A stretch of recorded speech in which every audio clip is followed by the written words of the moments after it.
Now you see, now you see. Ever since the beginning of last season, I was saying there was something weird about Stephanie White and Caitlin Clark.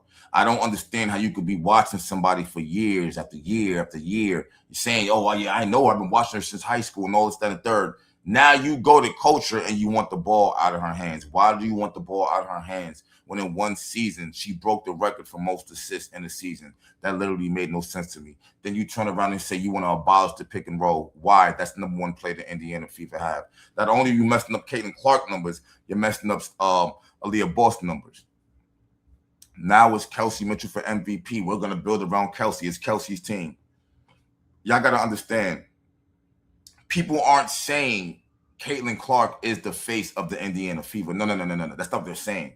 They're saying she's the face of the WNBA. And I get it. You got the A'ja Wilson fans. Oh, she got these many championships, these many MVPs. We have to keep it all the way real. A'ja Wilson is local. Okay? Get that through your heads. She's local. Caitlin Clark is global. They know her in every sports genre. They don't know A'ja Wilson in every sports genre.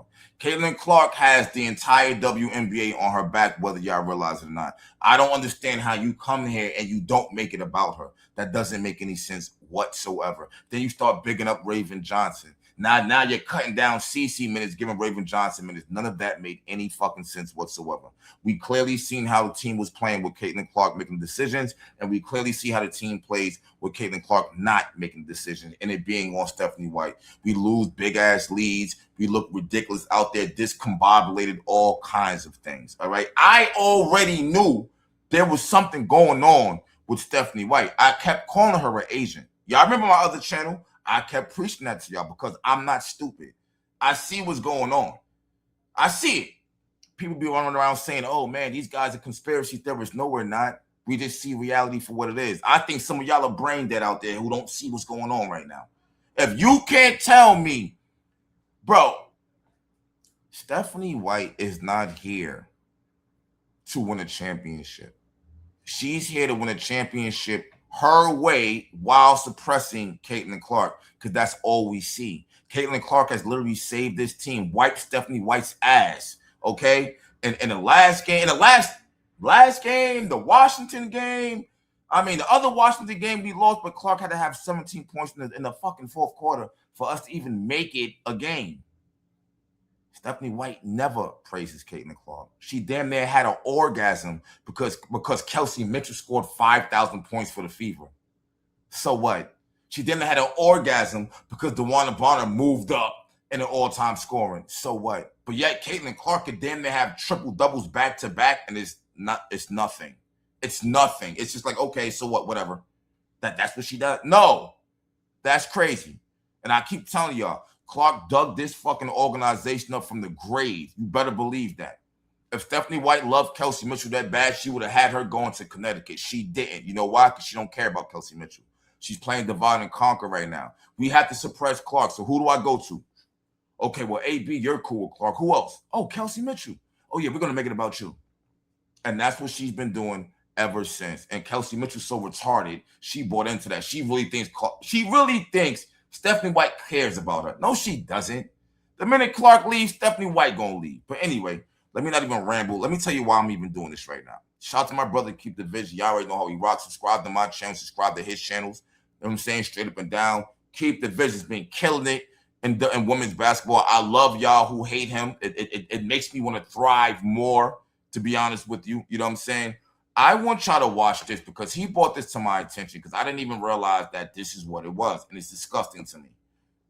All right, now, before we go there, this is the locker room after the game where we just beat the Chicago Sky last night, all right, in overtime. All right, now, me personally, I feel disgusted. We were up by, 18, 19 points. We should have never lost that lead. Kelsey Mitchell did everything in her power to lose the game for us. Low basketball IQ. Stephanie White looking stupid because she knows she damn near costed the game on TV. Let's know what she says. Really good job. Okay, really good job. We weathered the storms. Number one, what was a really good job? The fact that y'all pulled the win off. You weathered the storms. You were up by 19. What storm are you talking about?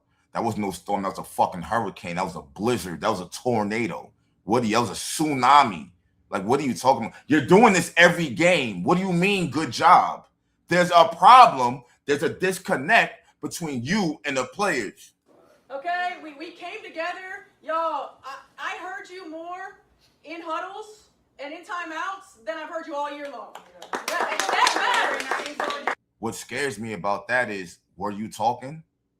I feel like you might have just been standing there, just listening, with no kind of input, honestly. Because why would they be talking so much if you're talking? Interesting. That matters, right? The collective positivity, the collective accountability, talking each other up, that is huge, y'all. Yes, we are closing that thing. Closing what thing? Closing what thing? Your last 3 games, you've blown double-digit leads. What are you closing, Stephanie White? You're just here talking. You like to use big words. Oh, connective positivity, continuity. This and that, and pay attention to detail. And yeah, we're conducive to our connectivity because that's all you're doing. Anybody who really listens knows you're full of shit, though. We are closing that fist right here. But I'm so proud of the way that you came together, the way that you fought in that fourth quarter and those runs, the way that we came together going into overtime. Does anybody think it's weird that Aaliyah Boston and Caitlin Clark just made history this game with the first duo to have 30-point double-doubles, and she has yet to mention that yet? She's still making it about a team thing. And I know it's about the team, but don't you think that should have been mentioned by now? She's over here talking about how y'all came together in the overtime. We should have never went to overtime. Your star player is the reason why we went into overtime. We basically, anyway. Going into overtime, coming together and finishing this game. Yes. All right, great job. That we grew today. Yeah. Can we be like, I have to keep stopping it because it's almost as if Clark did not score 32 points and have 12 assists and 7 rebounds. Like, when are you going to congratulate your players who did the most? Aaliyah Boston, 34 points. Like, well, double-double, 3 assists. I forgot how many rebounds she had, but when are you going to start singling them out for saying phenomenal play? We grew today. I'm proud of you guys. AB career high 34 points. AB career high 34 points. Okay, now we talking.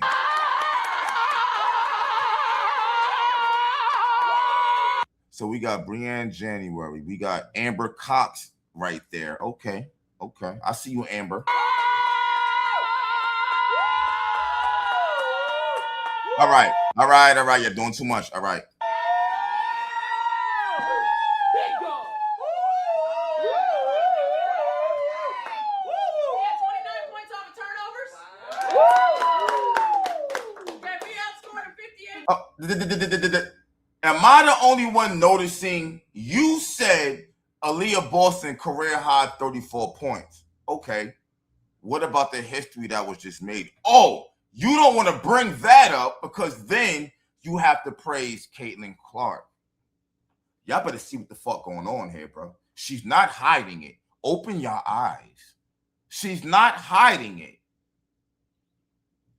Yo, Aaliyah Boston she just came to the WNBA. She's going to top that career high sooner or later. We may never see a duo have a 30-point double-double before on the same team. We may never see that. We might not see that. Do you know how hard that is to happen? You got to have an overtime. 2 players got to be playing elite level all game. We may never see that shit again. That's why it's history. She ain't talking about it. She's brushing past it now. Look. 48 in the paint. Okay, a lot of really good stuff. 19 second chance points. Mind you, the clipboard's in her hand, so it's not like you don't see the stats. It's not like you're not looking at the stats. Okay, again, a lot of really good stuff. And most importantly, we stacked today and we got better. Bro, what in the hell is she talking about? Y'all won that game because of Aaliyah Boston and Caitlin Clark beasting out. Your prize player, Kelsey Mitchell, did everything she could to lose that fucking game. You should have, I don't even understand how you could be a coach and not praise your star player. I know in your mind you think it ain't her, but the whole world knows that's your star player. How do you even feel comfortable even doing things like this? You think we're not going to notice that you're not giving her props? Are you crazy? When she hit that game versus Washington Mystics, the three-pointer, she said, hey, big shot, CC, and left it alone. If that had been Kelsey Mitchell, she might have gave her oral sex, y'all. She might have gave her oral sex, y'all. This is crazy, all right? If y'all don't see it by now, that this girl has some kind of weird-ass vendetta against Caitlin Clark, but yet she uses her for the spotlight like she's been doing, going to Indy 500, going and doing this. Now you're in FIBA. Understand what's going on. I told y'all she was an agent for a reason. I don't know why y'all wasn't listening to me. I guess you guys think I just be talking to be talking. Like, nah, bro. I'm a black and white nigga. I see the bullshit, bro. Now I want to play this. This is her at the press conference after the game. Shout to Keep the Vision once again. Subscribe to my brother's channel. Subscribe to my channel. Listen. Y'all better watch our shows, because we break all this down during our shows. I'm saying shout to everybody who subscribe, man. Now we're going to play Stephanie White here. I want you guys to listen to this question here. Now, this question is based upon Caitlin Clark and Aaliyah Boston. Let's see how she answers this right here, right? Because to me, it's weird. But everything she does is weird. But to me, this is really weird. And it shows that she don't fuck with her. But we already knew that anyway. But anyway, let's get right into it. Of our connectedness tonight. Steph, Aaliyah and Caitlin are the first teammates in W history to have a 30-point double-double in the same game. Can you quantify what we're seeing and how special it is to have two players of that caliber in their primes playing for your team? I mean, I don't know that I can really put it in perspective in terms of quantifying it, and especially because they're so young, right? They're so young, but they're elite, at what they do. And, the more there's too many there's too many you're staring at the stat sheet. You don't want to praise Caitlin Clark. Any other time, it's like that with you when they ask a question. Now we got to give our star player a praise. Some praise. Yeah, they're elite. It's almost like you don't even give a fuck what they just did. I'm telling y'all, bro, this is crazy, man. Bro, any other time, she got all the answers. This should be the easy. You don't need no goddamn stats in front of your face to be like, oh, yeah, well, that's CC and AB. You know what I'm saying? They're going to be running the WNBA, especially if you feel like that she's coming back. If you feel like you done locked down AB, which you done got her for 4 years, gave her $6 million, and Caitlin Clark, you should have no problem praising them whatsoever. You should be saying, yeah, now rollout. Like, we're not playing. We got the best two-man game in the WNBA. We got the Stockton and Malone, and then we got Hornacek with Kelsey Mitchell. This should be off the fly. Look at her. She has to look at the goddamn stat sheet, bro. It's almost like she don't even know it happened. It's crazy. Young, but they're elite, at what they do. And, the more experience that they get, at this level, and the different ways that people play us, like they've already grown in their reads. I thought some of their reads tonight, some of their communication with one another tonight was really good. It's too many Stephanie. You don't even want to do this. You don't even want, the gun is to your head, and you have got to say something good about Caitlin Clark, and you don't even want to do it. And that's why you're doing all this and you're looking at these fucking stat sheets. That's what's actually going on. And it's sad and pathetic that this is what you're doing. I want to know how much you got paid to come over here and fuck this up. I want to know.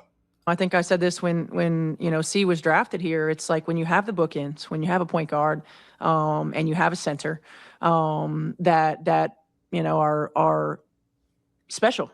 You can't say they're special because you turn the center into the point guard, and you turn the point guard into somebody who plays off ball. So that doesn't even make any sense. If you know they're special in their natural positions, then why in the fuck are you taking them out their natural positions? You're a fucking liar, bro. You can build a team around that. And certainly then you add. You can bring a team around that, but you're not even making it about them two. Add in Kelsey, who had already been here, and she had a. Look at how happy she got when she. Look, hold on. I know I'm talking. Hold on. Look at how she's going. But then when she brought up Kelsey, damn, that smile went on her face. Huh? Looking like Doink from WWE. Then you got Kelsey. She couldn't wait to throw her in there, even though Kelsey damn near cost us the fucking game. You know, you can build a team around that. Look. And certainly then you add in Kelsey, who had already been here, and she had a quiet 19, right? Nobody asked about Kelsey's quiet 19. What are you talking about? We were talking about AB and CC and the history they just made. Why are you trying to throw Kelsey Mitchell into it when she damn near just cost you the fucking game? Like, what are you talking about? You know, it can make for some really special things. And, you know, we've got growth opportunities, and there's no doubt about it. But so let me get this straight. You wanted to drink a soda because your throat was dry, but then you realized, nah, I'm not going to drink it. So you left it alone? Your brain's everywhere. Remember back in the day, they used to have a commercial, this is your brains, this is drugs, this is your brain on drugs. With the egg in the pan, that's what's going on right now. but I'm proud of this group, and you know, those two certainly put us on their shoulders tonight. And I thought, and it's not about the group, it's about them two. You're making it a collective, it's about them two. Jesus Christ. See, this is why I feel like Clark ain't gonna be here, bro. They don't want to give her no props. They'd rather give it to Raven Johnson. Now they want everybody to vote for Kelsey, AB, and CC for the All-Star game, trying to use the CC fan base so we can get Kelsey on there. And Kelsey's good, but I want to see Kelsey's fan base at this point. Straight up. I don't want to see nobody voting for Kelsey just because you're teammates with AB and CC anymore. Let's see where her fan base actually is. Mai was great. I thought Mai came in and was outstanding as well. Yeah, I was actually going to ask about her. What do you think of just the defensive effort she? Disgusting. She does not praise CC at all. Anybody else would have been blowing their star player up. We got this idiot right here who does not want to talk positive about Caitlin Clark whatso freaking ever. She was behind the whole smear campaign. She knew it was going to happen. Nobody had CC back. They're trying to make her look crazy before she leaves. They think she's not going to stay, so now they want to play her like she ain't shit. I wouldn't be surprised if they try to trade her ass to Connecticut right now to ensure she don't make the playoffs and to make her look crazy. I promise you that's how I really feel. I'd be scared to say it on camera because they might see it and be like, yeah, that's what we're going to do. Like, straight up. This is ridiculous. And I hate the fact that CC and AB possibly have got to part now because of this idiot right here. Let me know what y'all think about this. I'm disgusted, man. I'm out. 1. Subscribe to Keep the Vision. You probably already are. If not, you're under a rock. Subscribe to my channel. I appreciate all y'all because we definitely is turning up over here. I'm out. 1.